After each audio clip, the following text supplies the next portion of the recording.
Hi all, ಇದು Wednesday morning vlog. ಬಾಳೆಗಿಡ ಜ್ಯೂಸ್ನೇ ನನ್ನ ಹಸ್ಬೆಂಡ್ಗೂ ಕೂಡ ತಂದುಕೊಟ್ಟಿದ್ದೆ. ಹಾಗೆ ಈ ದಿನ ಬಳಸ್ಕೊಂಡು ಪಲ್ಯ ಮಾಡ್ಕೊಳ್ಳೋಣ ಅಂತ ರೆಡಿ ಮಾಡ್ಕೊಳ್ತಾ ಇದ್ದೀನಿ. ಬಾಳೆ ದಿನ ಈ ಥರ ಮಜ್ಜಿಗೆಲಿ ನೆನೆಸಿಟ್ಕೊಂಡ್ರೆ ಬೇಗ ಕಪ್ಪಾಗಲ್ಲ. ಒಂದು ಕಡಾಯಿಗೆ ಎಣ್ಣೆ, ಜೀರಿಗೆ, ಸಾಸಿವೆ, ಒಣಮೆಣ್ಸಿನ್ಕಾಯಿ, ಕರಿಬೇವನ್ನ ಹಾಕಿ ಫ್ರೈ ಮಾಡಿಕೊಂಡು ಕಟ್ ಮಾಡಿಟ್ಟಿರೋ ಬಾಳೆ ದಿಂಡು, ಅರಿಶಿನದ ಪುಡಿ, ಉಪ್ಪು, ನೀರು ಹಾಕ್ಕೊಂಡು ಕುದಿಸ್ಕೊಳ್ತಾ ಇದ್ದೀನಿ. ಒಂದು 10 ನಿಮಿಷ ಆದಮೇಲೆ ಇದಕ್ಕೆ ಬೇಯಿಸಿಟ್ಟಿರೋ ಹೆಸರು ಕಾಳು, ತೆಂಗಿನಕಾಯಿ ತುರಿ, ಕೊತ್ತಂಬರಿನ ಸೇರಿಸಿದ್ರೆ ಬಾಳೆ ದಿಂಡಿನ ಪಲ್ಯ ರೆಡಿಯಾಗಿ ಹೋಗ್ಬಿಡುತ್ತೆ. ಹಾಗೆ ಈ ಪಲ್ಯಕ್ಕೆ ಬೇರೆ ಯಾವುದೇ ಥರ ಮಸಾಲೆ ಹಾಕೋ ಅವಶ್ಯಕತೆ ಇಲ್ಲ. ಇದೇ ತುಂಬ ರುಚಿಯಾಗಿ ಬರುತ್ತೆ.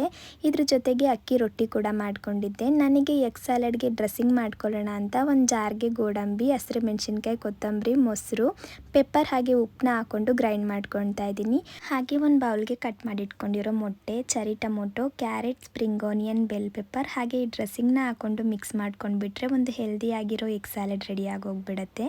ವರ್ಕೌಟ್ ಮಾಡೋರಿಗೆ ಇದು ತುಂಬ ಇಷ್ಟ ಆಗುತ್ತೆ ಅಂತಲೇ ಹೇಳ್ಬೋದು.